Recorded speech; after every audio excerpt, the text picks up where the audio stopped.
La Revolución Mexicana fue un conflicto armado como inicio de México el 20 de noviembre de 1910. Los antecedentes del conflicto se remontaban a la situación de México bajo la dictadura conocida como el Porfiriato. Porfirio Díaz ejerció el poder en el país de manera dictatorial desde 1836 hasta 1911. Durante estos 35 años México experimentó notable crecimiento económico y obtuvo habilidades políticas. Por estos logros se realizaron con altos costos sociales que agarraron los trazos menos favorecidos de la sociedad y la acción política del régimen Díaz. Durante la primera década del siglo X estallaron varias crisis en diversas fuerzas de vida nacional, que reflejaba el crecimiento desconocido de algunos sectores como el porfiriato.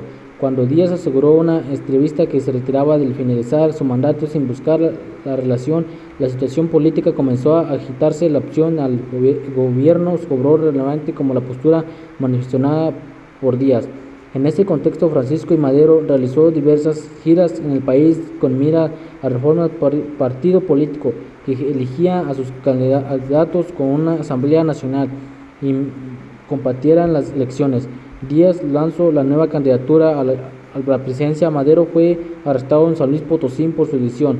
Durante su estancia en la cárcel se llevaron a cabo las elecciones que dieron al triunfo a Díaz. Madero logró escapar de la prisión estatal y huyó a los Estados Unidos, de San Antonio, Texas.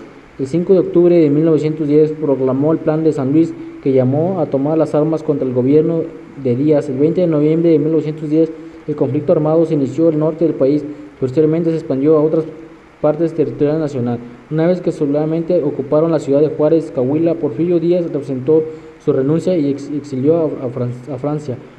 Lo ascendido Francisco León de la Barra como presidente. En 1911 se realizaron nuevas elecciones, de lo cual resultó electo Madero. Desde el comienzo su mandato tuvo diferente con los poderes líderes revolucionarios que provocaron el levantamiento de Emiliano Zapata y Pascual de Orozco contra el gobierno maderista. En 1913 el movimiento correvolucionario comenzó por Félix Díaz, Bernardo Reyes y Victoriano Huerta de un golpe al Estado.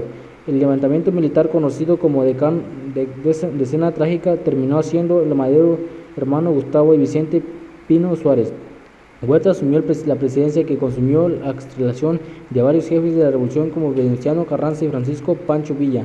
Tras la época de años, la lucha después de la ocupación estadounidense de Veracruz, Huerta renunció a la presidencia que huyó del país.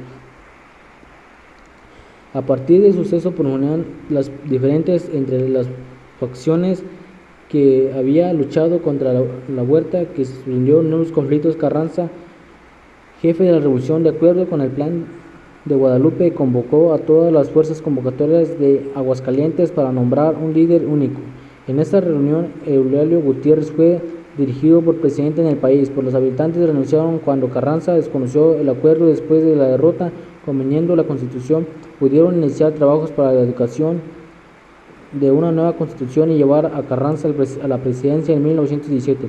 La lucha entre faccionistas estaban lejos conocidos, reclamaba de las fuerzas. Fueron asesinados principalmente jefes revolucionarios: Emiliano Zapata en 1919, Venustiano Carranza en 1920, Francisco Madero en 1923 y Álvaro Obregón en 1928. Actualmente no existían el consejo sobre cuándo determinó el proceso revolucionario. En algunas fuentes se inició en 1917 con la proclamación de la Constitución mexicana. En 1924 la presidencia de Plutarco Elías Calles. En 1928 con el asesinato del relato presidente Álvaro Obregón.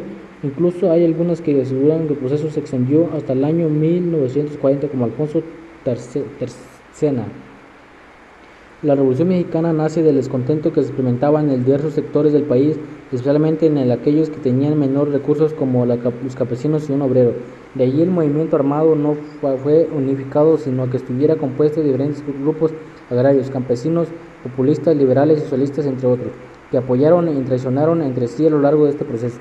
El estillista de la Revolución Mexicana se originó en 1908, cuando el presidente y director Porfirio Díaz había declarado estar cansado de ejercer su poder y podría dejar su cargo a otra persona. De allí, Francisco Madero fundó el Partido Nacional Internacionalista, hicieron un candidato a las elecciones presidenciales, de los cuales